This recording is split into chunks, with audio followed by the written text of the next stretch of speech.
শাপলা, মোদি বিরোধী আন্দোলন এবং লগি বৈঠা গণহত্যার দায়ে ফ্যাসিস্ট শেখ হাসিনা ও তার দোসরদের বিচার করতে হবে। গুম, খুন, হামলা, মামলা, লুটেরা, অর্থ পাচারকারী ও অপরাজনীতির অশুভ শক্তি, সন্ত্রাসী সংগঠন আওয়ামী লীগকে দল হিসেবে বিচার করতে হবে।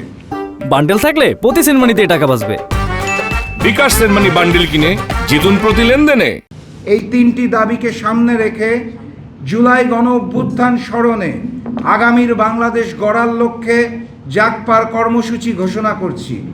জুলাই মাসের প্রথম দিন অর্থাৎ 1 তারিখ জুলাই শহীদদের স্মরণে এবং জুলাই মাসের শেষ দিন অর্থাৎ 31 তারিখ জুলাই আহতদের স্মরণে জাগপার দোয়া মাহফিল অনুষ্ঠিত হবে। জুলাই মাসের বাকি 29 দিন ভারতীয় আগ্রাসনের বিরুদ্ধে গণহত্যার দায়ে ফ্যাসিস্ট শেখ হাসিনা ও তার দোসরদের বিচার এবং সন্ত্রাসী সংগঠন আওয়ামী লীগের বিচারের দাবিতে বাংলাদেশের 8টি বিভাগীয় শহর এবং জাগপার 20টি সাংগঠনিক জেলা সর্বমোট 29টি জায়গায় গণসংযোগ ও লিফলেট বিতরণের মাধ্যমে গণসচেতনতা সৃষ্টি করা হবে।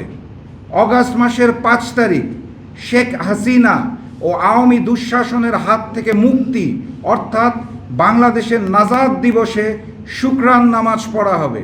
সর্বোপরি সর্বশেষ কর্মসূচি এবং সবচেয়ে গুরুত্বপূর্ণ কর্মসূচি গণহত্যাকারী ফ্যাসিস্ট শেখ হাসিনাকে রাষ্ট্রীয় মর্যাদায় 1 বছর ভারতে আশ্রয় দেওয়ার প্রতিবাদে এবং খুনি হাসিনাকে ফেরত দেওয়ার দাবিতে আগামী 6ই আগস্ট ঢাকায় অবস্থিত ভারতীয় দূতাবাস ঘেরাও করা হবে।